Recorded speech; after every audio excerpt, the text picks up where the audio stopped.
Jonathan Gray was a man whose name alone carried weight in the towering glass and steel metropolis he called home. At just 35, he had built an empire of technology companies that touched every corner of modern life: finance, communications, healthcare, even energy. To the world, he was the embodiment of success. Tall, impeccably dressed, eloquent in speech, and endlessly generous to charities and causes. Yet behind this aura of influence lay a private truth few dared mention. Jonathan lived in a world of shadows. Blind since the age of 8 due to a rare degenerative condition, he had spent more than 2 decades navigating darkness.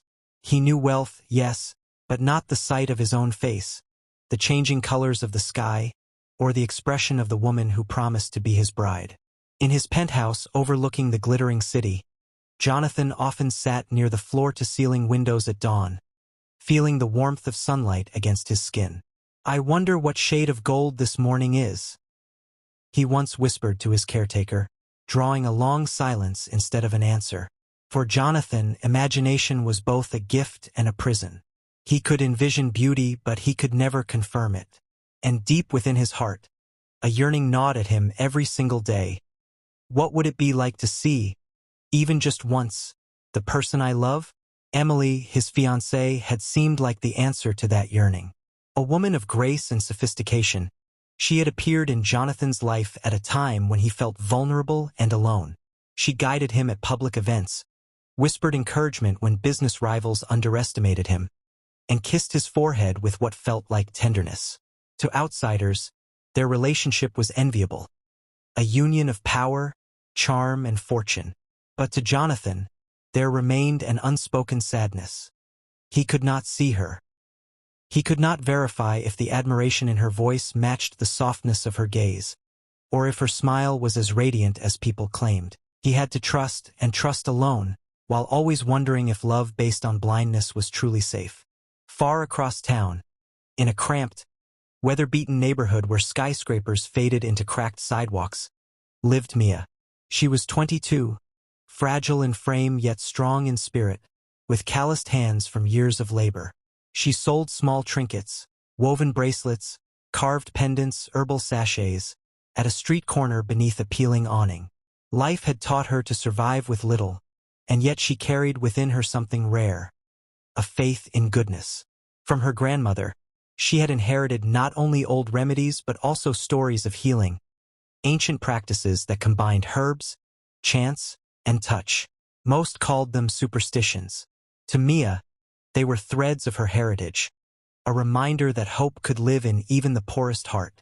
Every day, she watched the city's elites sweep past her corner without so much as a glance. Their cars gleamed, their shoes clicked against the pavement, their eyes slid away from her display. And yet Mia persisted. She believed that even if only one person out of 100 bought something from her, she had planted a seed of kindness in the world. It was a mutual friend, an older housekeeper from Jonathan's estate, who unknowingly became the bridge between these two distant lives. The housekeeper often stopped by Mia's stand, buying small herbal pouches for aches and sleepless nights. She was the one who told Mia about her employer. "He is rich beyond imagination, but blind, my dear. Blind and longing for what none of his wealth can buy." The words stirred something in Mia's chest, though she did not know why.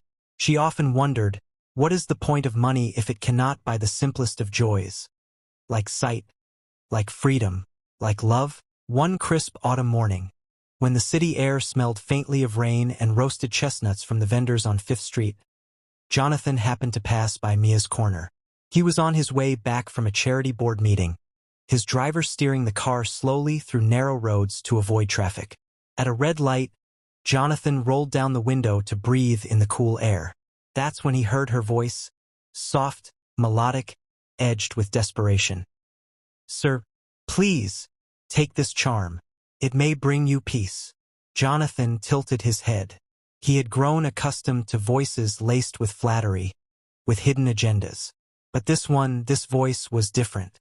There was no calculation in it, only trembling sincerity. His driver tried to wave Mia away, but Jonathan raised his hand. "Wait," he said, his tone calm yet commanding. "Let her speak." Mia stepped closer, clutching one of her handmade bracelets. She had not planned her words, yet they fell from her lips with the force of conviction. I can heal your eyes. The moment was absurd, almost laughable to the driver, who scoffed and muttered, just another street girl selling nonsense. But Jonathan's brow furrowed. Her words struck something deep within him, a chord he didn't know existed. Who are you? Jonathan asked, leaning slightly toward the window. My name is Mia, she whispered. Her hands trembled, but her gaze was steady. I don't have riches, I don't have science, but I know remedies, old ones. My grandmother healed people when doctors gave up. She said sight is not only in the eyes, but in the heart. If you trust me, I can try. For a long moment the world seemed to hold its breath. The honking of impatient cars behind them faded. The drizzle tapping against the pavement grew faint, and only the trembling courage in Mia's voice remained. Jonathan could have dismissed her as foolish. He could have let the car roll forward, returning to his world of appointments and gilded halls. But something in him resisted. Perhaps it was her tone, devoid of greed. Perhaps it was his own hunger for hope, after years of failed treatments and empty promises. Or perhaps it was destiny, weaving threads between two souls who had no business meeting. Jonathan smiled faintly, though his eyes, unseeing, remained fixed on her direction. You claim you can heal what the world's greatest doctors could not. That's a bold promise, Mia. Her lips trembled, but she nodded. Not a promise, sir. Prayer. A chance. And with those words a new story began. Not in the marble halls of wealth, but in the trembling faith of a poor girl who dared to say aloud what no one else could. I can heal your eyes. Jonathan leaned back in his seat, his mind racing. Against all logic, against all training, he felt something stir. A flicker of curiosity, a dangerous but intoxicating hope. For the first time in years, he wondered if perhaps, just perhaps, there was a reason to believe again. Jonathan's car pulled away that autumn morning, leaving Mia behind on the rain-glossed pavement, her heart pounding as though she had just leapt from a cliff. The words she had spoken, I can heal your eyes, still echoed inside her head. They had not been rehearsed. They had simply burst out, a truth her soul insisted upon, though she knew how impossible it sounded. What could a girl who lived on scraps possibly offer to a man whose name commanded millions? And yet, as she walked home to her one-room flat, she felt something different in her chest. A spark. The way Jonathan had paused, the way he had asked her name, the way his voice softened when she spoke. It was as though for a brief instant, he had believed her. That tiny seed of belief was enough to fuel her hope. Jonathan's curiosity. Back in his penthouse, Jonathan couldn't shake the memory of Mia's trembling voice. He sat in the quiet of his study, a glass of untouched wine on the table, listening to the rain against the windows. His fiancée, Emily, swept into the room in her usual cloud of expensive perfume. Darling, you seem distracted, she said, setting a manicured hand on his shoulder. Jonathan hesitated. I met a girl today, just for a moment. She claimed she could heal my eyes. Emily laughed. A short, dismissive laugh. Jonathan, how many times have quacks and charlatans tried to lure you with false promises? You're too kind to entertain them.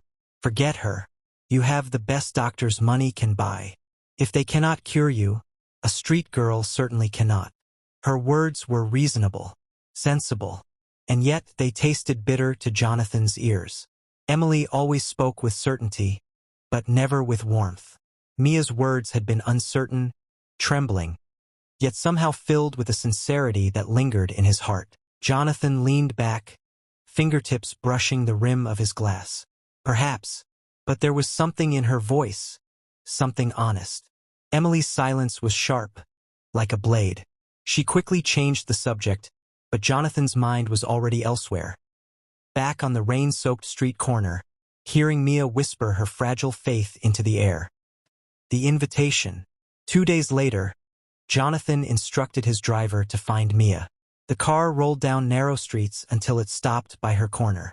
She was there, hunched over her wooden tray of trinkets, her hair tied back, her clothes patched and faded.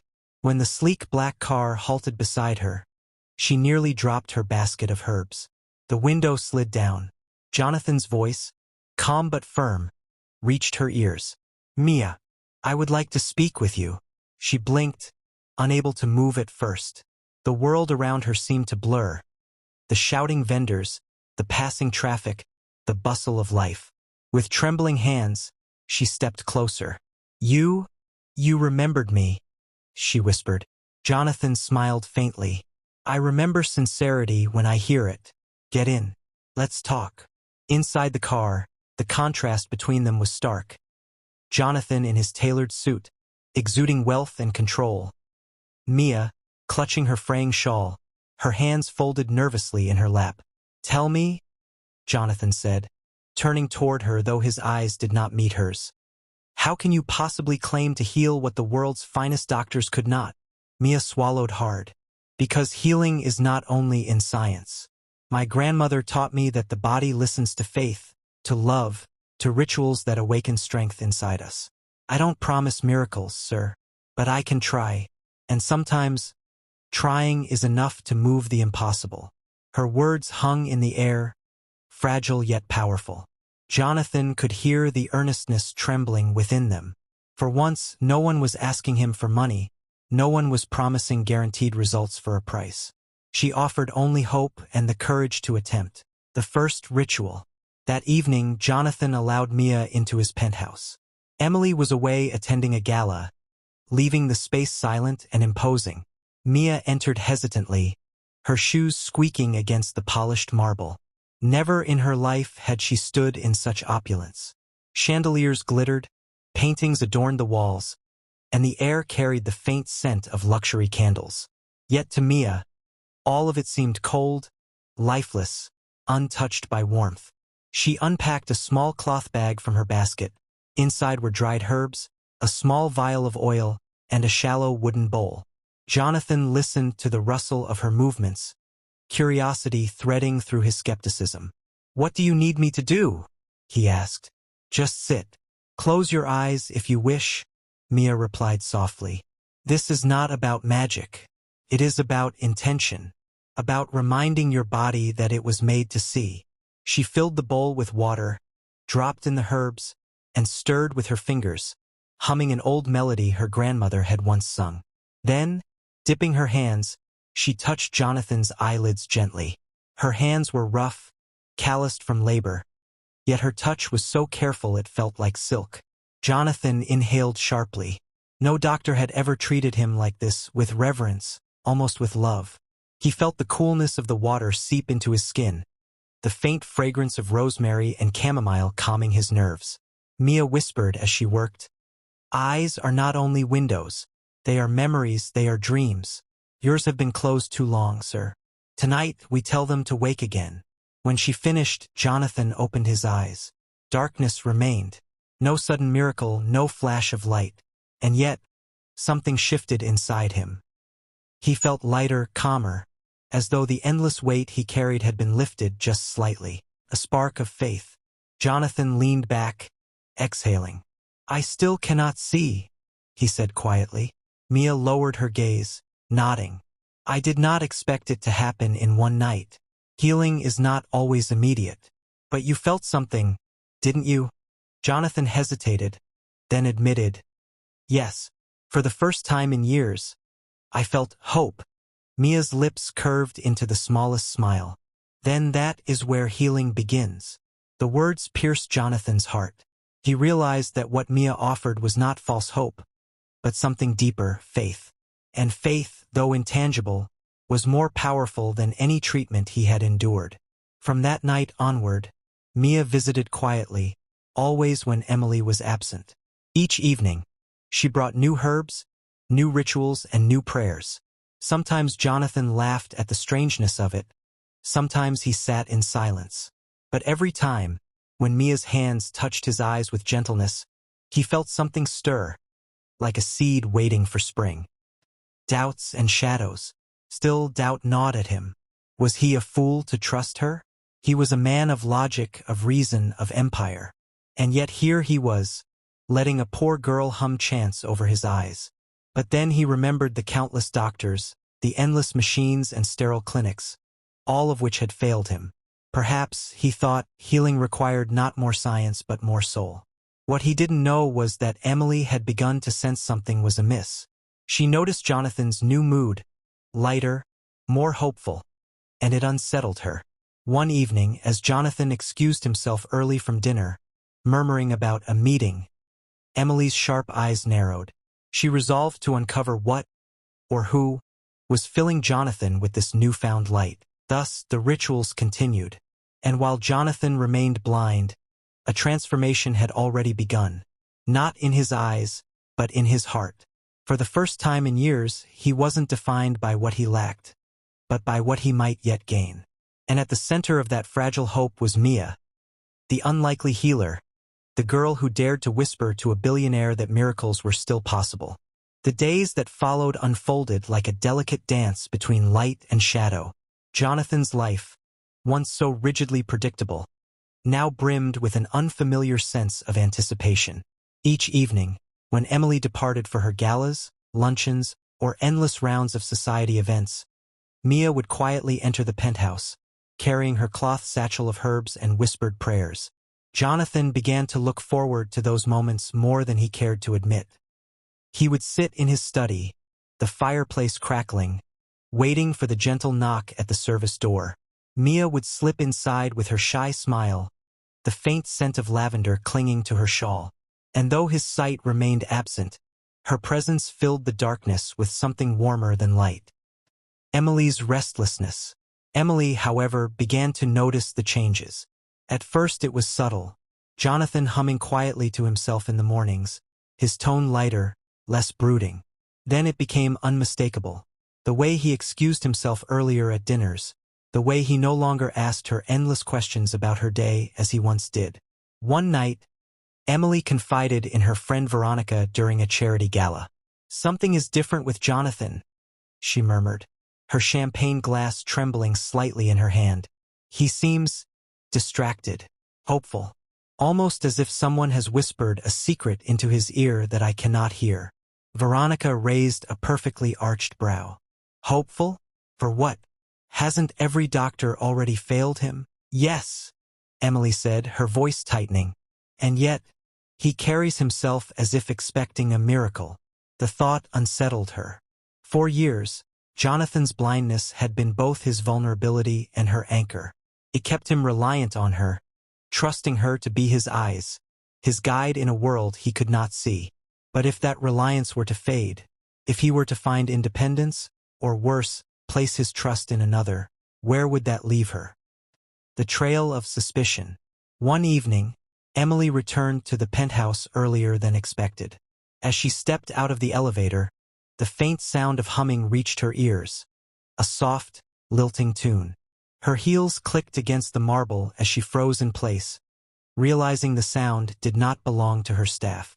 Quietly, she moved down the hallway until she reached the study door, which was slightly ajar. Peering inside, she saw a girl, poorly dressed, her shawl patched, her hair loosely tied back, leaning over Jonathan. Her hands cupped his face with such tenderness it made Emily's stomach twist. The girl's eyes were closed as she whispered words Emily did not understand, words that sounded like prayers or chants.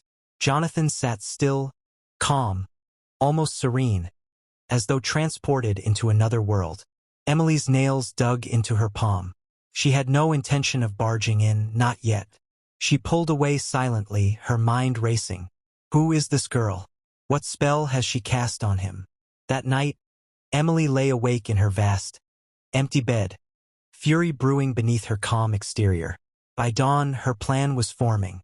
If Jonathan was turning toward this girl for hope, Emily needed to regain control before it was too late. Secrets uncovered.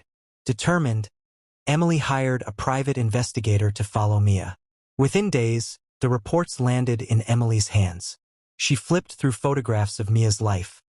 Her shabby apartment, her market stall, her pitiful earnings, her daily walks to Jonathan's building. "A street vendor," Emily sneered, tossing the folder onto her vanity. "This is the girl Jonathan believes in?" But one detail in the report caught her eye. Mia had been seen visiting Jonathan late at night, always discreetly, always when Emily herself was away. Rage tightened in her chest. To society, Jonathan was hers. A powerful, blind billionaire with whom she was soon to be wed. The idea that some penniless girl could intrude upon their carefully crafted life was unbearable. Still, Emily was clever. She did not confront Jonathan immediately. Instead, she decided to dig deeper, to ensure her grip on him was unshakable. She reached out to her connections in the medical world, bribing a renowned ophthalmologist to join her scheme.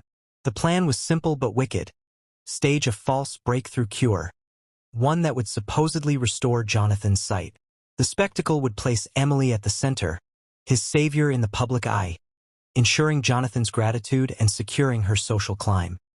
Jonathan's growing doubts. Meanwhile, Jonathan was experiencing a subtle shift.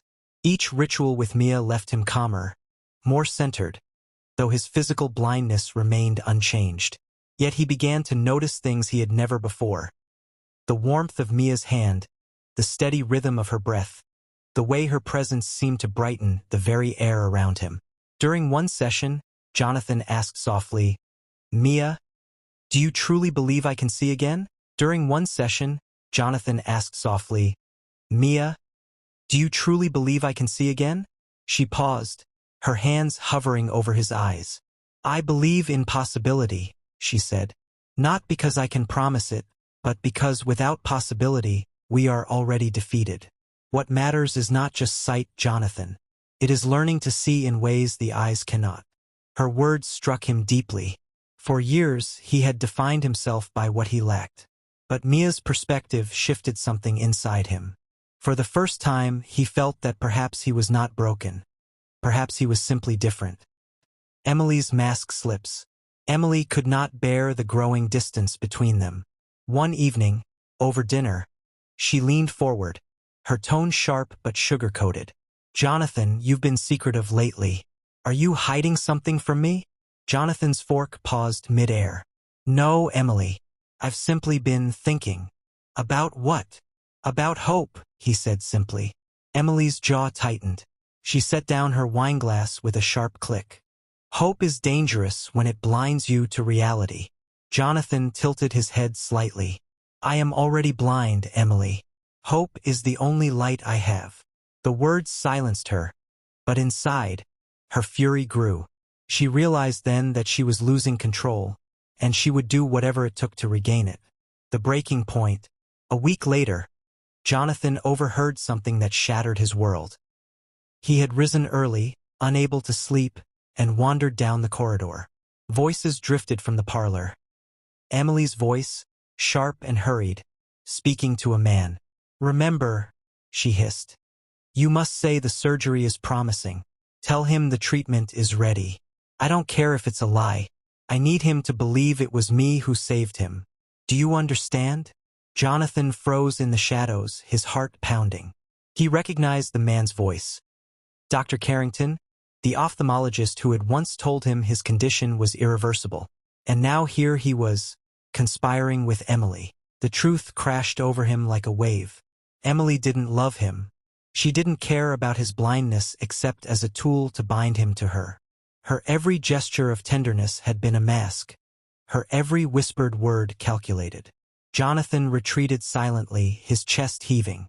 He had always feared betrayal, but never had he imagined it so close, so intimate. Turning toward truth. That evening, when Mia arrived, she immediately sensed the heaviness in his silence. Setting down her bag of herbs, she knelt before him, her eyes searching his unseeing face. "What happened?" she whispered. Jonathan's voice trembled, low and raw. "I learned the woman I thought I loved was planning to use me. She sees my blindness not as a burden, but as an opportunity to elevate herself. And I let myself be blind in more ways than one." Mia touched his hand gently. "You are not blind, Jonathan. Not in the ways that matter. You saw through her. That is the beginning of true vision." Jonathan felt the weight of her words sink into him. For the first time, he realized that perhaps the healing he truly needed was not of the eyes, but of the soul.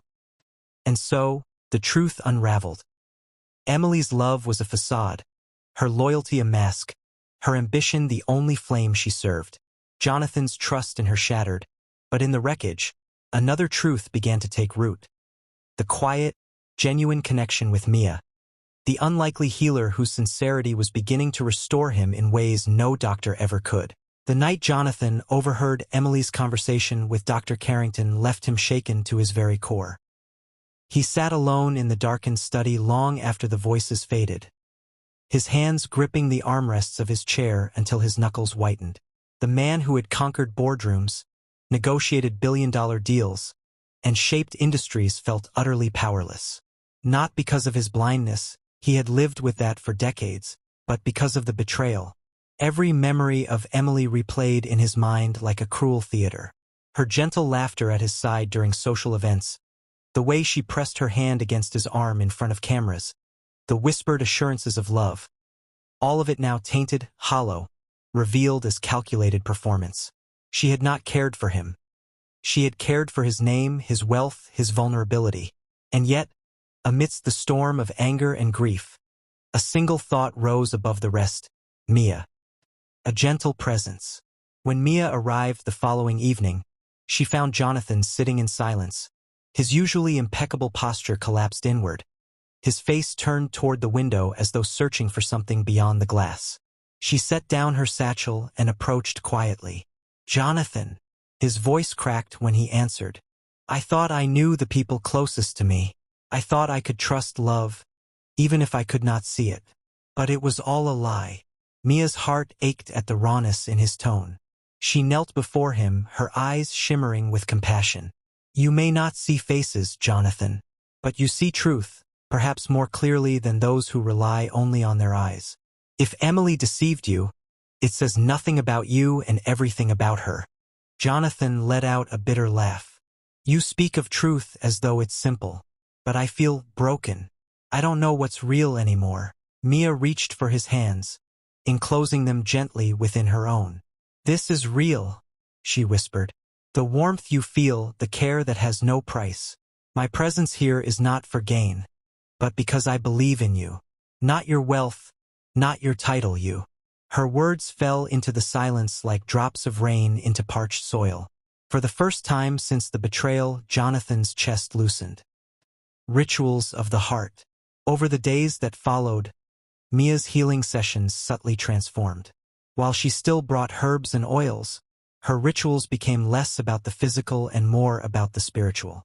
One evening, she asked him to place his hands over his heart instead of his eyes. "Sight does not begin here," she said softly, pressing his palms to his chest. "It begins here. Your heart is the first lens. If it is clouded by fear or betrayal, your eyes, whether working or not, cannot see clearly." Jonathan obeyed, his breath trembling as Mia whispered words his grandmother had once told her. Prayers that wove together hope, forgiveness, and renewal. "Let the heart be light," she murmured. "Let it release the chains of false love. Let it remember that being seen is more powerful than seeing." Tears welled in Jonathan's unseeing eyes. He did not know why her words cut so deep, but he felt something shift within him. For years, his blindness had been a cage, defining every interaction, every relationship. But with Mia, he was not the blind billionaire. He was simply a man, flawed, wounded, but still worthy of love, a flicker of light.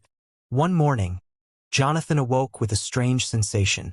He lay in bed, blinking into the familiar void of darkness, when suddenly he thought he saw, felt something. A faint shimmer, a ripple of light behind his closed lids.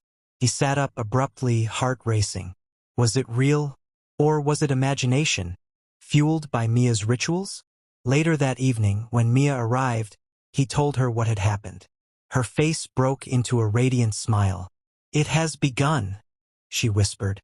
"Or perhaps I am only dreaming," Jonathan muttered, doubt lacing his words. Mia shook her head gently. "Hope is never a dream, Jonathan. It is the first sign of awakening. Whether your eyes open fully or not, something inside you has shifted. You are beginning to see with more than despair." She touched his face tenderly, her fingers brushing the line of his jaw. For Jonathan, the touch sent warmth coursing through him.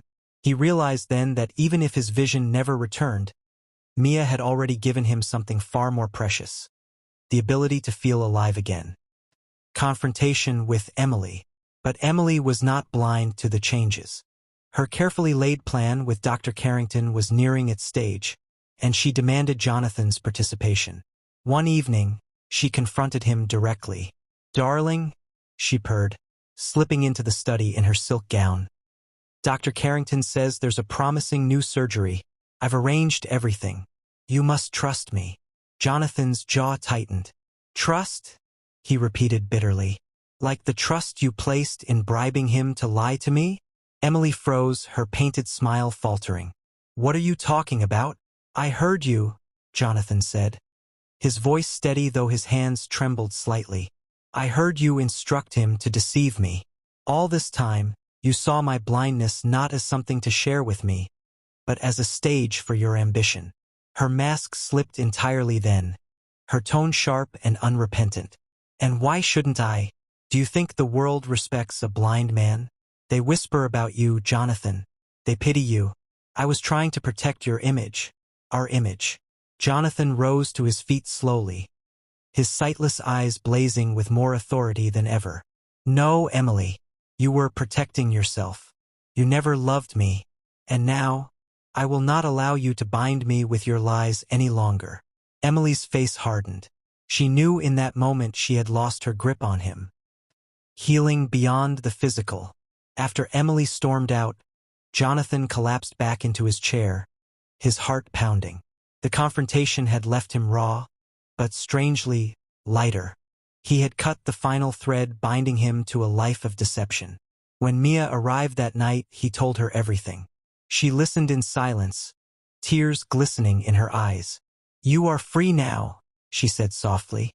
"And sometimes freedom is the greatest healing of all." Jonathan reached for her hand. "Mia, I may never see again, but when I am with you, I feel as though I already do." Her breath caught, but she smiled through her tears. "Then perhaps that is the vision you were always meant to find. A dawn of new sight." Weeks later, as winter dawned, Jonathan experienced something he never thought possible. One morning, as the first light of dawn filtered through his bedroom window, he blinked and caught it, the faintest glimmer of brightness. Not shapes, not colors, just light. He gasped, his hands flying to his face. "Mia!" he called out. She rushed into the room, eyes wide. "What is it?" I can see something," he whispered. "Light, just light." Mia's hands flew to her mouth, joy spilling from her eyes. She knelt beside him, whispering, "Then it is beginning. Not because of me, not because of herbs, but because your soul has opened. Healing is not only flesh, it is faith." Jonathan, tears streaming down his face, laughed for the first time in years. It was not full sight, no miraculous cure, but it was enough. Enough to tell him that darkness did not rule him anymore. A new understanding. From that moment, Jonathan no longer sought a cure for blindness as a condition. He sought wholeness. With Mia by his side, he discovered that healing beyond sight meant embracing truth, love, and purpose. He no longer yearned to see Emily's face, because now he understood it had always been a mask. Instead, he longed for the day he might see Mia's face, not as proof of her love, but as the first gift his heart truly desired. And as he held her hand, he realized, sight, whether partial or whole, mattered less than the clarity of the soul. And his soul, at last, was beginning to see. The first glimmer of light that Jonathan experienced was small, almost fragile, but it marked the beginning of an extraordinary transformation. In the weeks that followed, the faint brightness grew into something more distinct. At first, it was only the difference between night and day, a blur of morning sun versus the deep hush of midnight. Then, slowly, shadows began to take shape. A lamp near his bedside became a hazy outline. The tall windows of his penthouse shimmered faintly in the daylight. For Jonathan, every small change was a revelation. He had lived so long in total darkness that even the faintest silhouettes felt miraculous.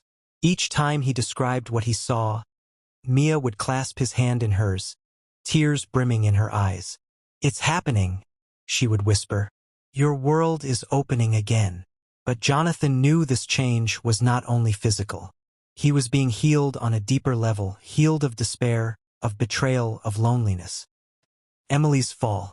Meanwhile, Emily's world began to collapse. Word of her scheming spread quietly at first. Jonathan made sure of it. With his vast network of connections, he exposed her dealings with Dr. Carrington, the bribery, the lies. Though he never stooped to public humiliation, the whispers among the elite were enough to tarnish her reputation. At charity galas where she once sparkled, Emily now found herself standing alone, her friends avoiding her gaze. Potential suitors withdrew, fearful of aligning themselves with someone disgraced. She tried to reach Jonathan, pleading for forgiveness, but he refused to see her. "The woman I loved," he told her coldly in their final conversation, "was only a mask. I deserve truth, and you deserve the consequences of your lies." Emily left the penthouse in tears, but Jonathan felt no satisfaction, only closure. For the first time, he no longer carried the weight of her betrayal. The past was behind him. A new purpose. Jonathan's growing vision inspired him to think differently about his future. He realized that for years, he had allowed wealth and status to shield him from vulnerability, from truly connecting with others. But Mia had shown him a different kind of strength. The strength of compassion, sincerity, and resilience in the face of hardship.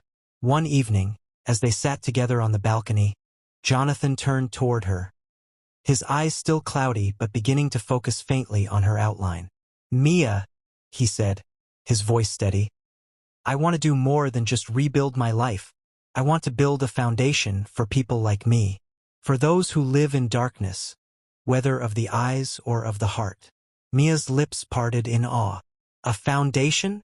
"Yes, a place where those with disabilities can find not just treatment, but dignity, where they can learn that their worth is not diminished by what they lack. And I want you to be part of it. You've given me more than any doctor ever has. You gave me faith. Together, we can give that to others." Mia felt her heart swell. She had spent her life on the margins, unseen, unheard. Now, this man, who could have dismissed her as a nobody, was asking her to help shape something that would change lives. The moment of sight. Winter melted into spring, and with it, Jonathan's vision continued to sharpen. He could make out more details now, the shape of a table, the movement of a hand, the flicker of firelight. Still, he longed for the day he might see Mia's face. That day came quietly, without warning. It was morning, the sky tinged with gold. When Mia entered the room carrying a tray of tea, Jonathan blinked, rubbing his eyes, and then froze. There, before him, was not just light or shadow but a figure. A girl with dark hair pulled back, her eyes luminous, her features delicate and strong all at once. She was blurred at first, as though painted in watercolor, but as she moved closer, the lines sharpened. He saw the curve of her smile, the tenderness in her gaze. "Mia," he whispered, his voice breaking, "I can see you." The tray slipped from her hands, clattering softly onto the carpet. She gasped, tears streaming down her face. You can." "Yes," Jonathan said, his own tears blurring the vision, but not enough to hide her beauty. "You are the first person I've truly seen in more than 20 years, and now I understand why. It was always meant to be you." Mia covered her mouth with trembling hands, overwhelmed by the miracle. For Jonathan, that moment was more profound than any business victory, more precious than any fortune. He had not only regained his sight, he had regained his soul. A new life together. In the months that followed, Jonathan kept his promise. He launched the Gray Foundation for Vision and Hope, dedicated to supporting people with visual impairments and providing opportunities for education, training, and independence. The foundation became more than a charity. It became a movement, challenging the stigma around disability and celebrating the strength found in resilience. Mia stood by his side, not as an assistant, not as a caretaker, but as a partner. Jonathan insisted she continue her studies, funding her education so she could formally pursue holistic healing. "The world needs more people like you," he told her. "And I need you to never forget your worth."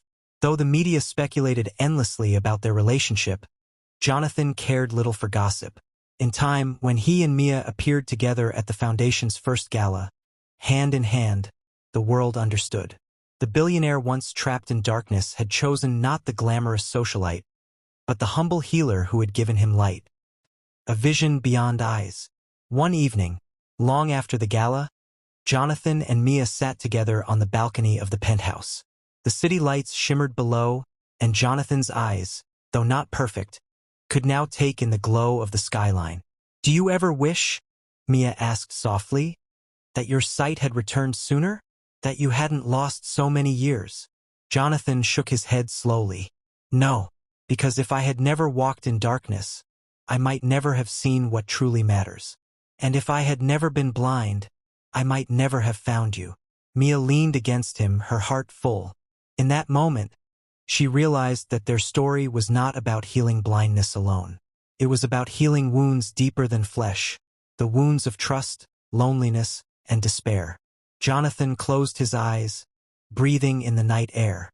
For the first time in decades, he felt whole. He had been broken, betrayed, blinded in more ways than one. But now, with Mia beside him, he had new vision.